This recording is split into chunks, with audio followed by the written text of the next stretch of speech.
Well, I think it's a staggering amount. Jonathan, we have been at the forefront of saying to people that we've got to tackle the culture of entitlement and expectation in Gibraltar. All the more so now that we're exiting the European Union, and no doubt there's going to be an element of pain here in Gibraltar. That's my honest assessment of the situation. But what we cannot do is just simply pursue the little man. In other words, the person that owes arrears of government rent. We've also got to pursue the big fish.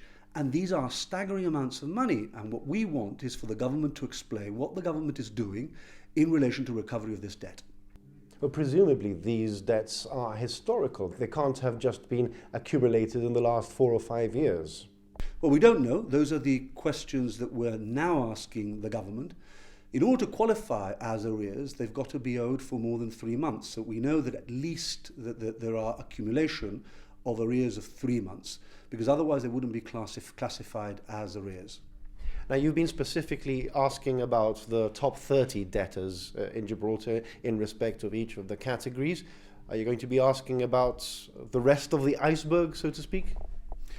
Well, we might do. What we want to do is analyse these figures, see where we are with these figures. The next questions that we're asking is, well, what are the sectors? What are the sectors in the economy that these companies and these individuals are working or located within?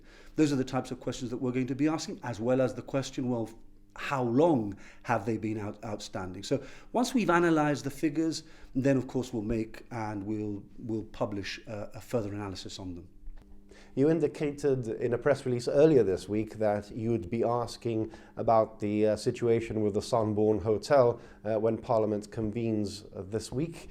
Are you going to be linking these two issues? Are you going to be asking about any arrears owed by the Sunbourne? Well, it would be absolutely outrageous if you had a situation where the Sunbourne, that's been a beneficiary of a loan from Credit Finance of between 30 and 40 million, we don't know exactly how much because the government refuses to tell us, and then it is substantially in arrears in relation to any of these areas.